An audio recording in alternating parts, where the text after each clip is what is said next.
யசோதா அப்படின்னா யசஹா அப்படின்னா புகழ், த அப்படின்னா தருபவள் அப்படின்னு அர்த்தம். தன்னுடைய புகழை தந்துட்டாளாம். யாருக்கு தந்துட்டா அப்படின்னா தேவகிக்கு தந்துட்டாளாம்.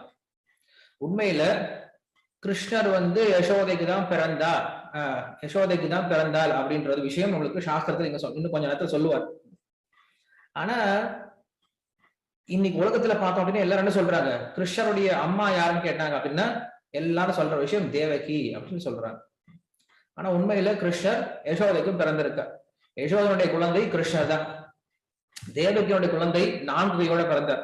யசோதையோட குழந்தை 2 கையோட பிறந்தார் கிருஷ்ணர். இது நிறைய பேருக்கு தெரியாது. சாஸ்திரத்துல இது ஒரு மறைமுகமாக சொல்லப்பட்ட விஷயம். ஆனா யசோதை என்ன பண்றா, தன்னுடைய புகழ், என்னுடைய மகன் தான் கிருஷ்ணர், நான் கிருஷ்ணனுடைய தாய் அப்படின்ற புகழை என்ன பண்றாளாம், தன்னுடைய சிநேகிதியாகிய தேவகி கொடுத்துட்டாளாம். உண்மையில தேவகியும் யசோதையும் 2 பேரும் நல்ல ஃப்ரெண்ட்ஸா. அதுக்கு அது நம்மளுக்கு பிருஹத் விஷ்ணு புராணம் அப்படின்ற புராணத்துல சொல்லப்பட்டிருக்கு. द्वे नाम्नि नंद भार्याय यशोदा देवकी इति च अतः सख्यम अभूतस्य देवक्या शौरि जायया அப்படின்னு சொல்றாங்க.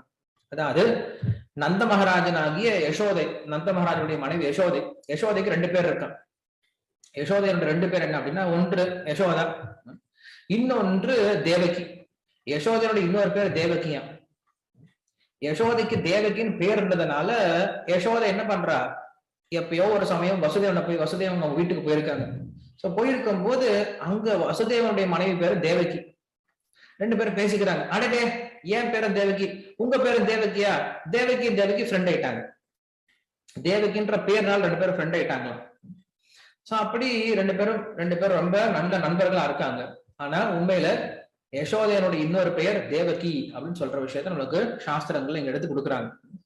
சோ அப்ப தேவகியோடைய மகன் கிருஷ்ணர் அப்படின்னு சொன்னோம் அப்படின்னா தப்பு கிடையாது. ஏன்னா யசோதையனுடைய இன்னொரு பேரு தேவகியாவும் இருக்கு அப்படின்னு சொல்லி சொல்றாங்க.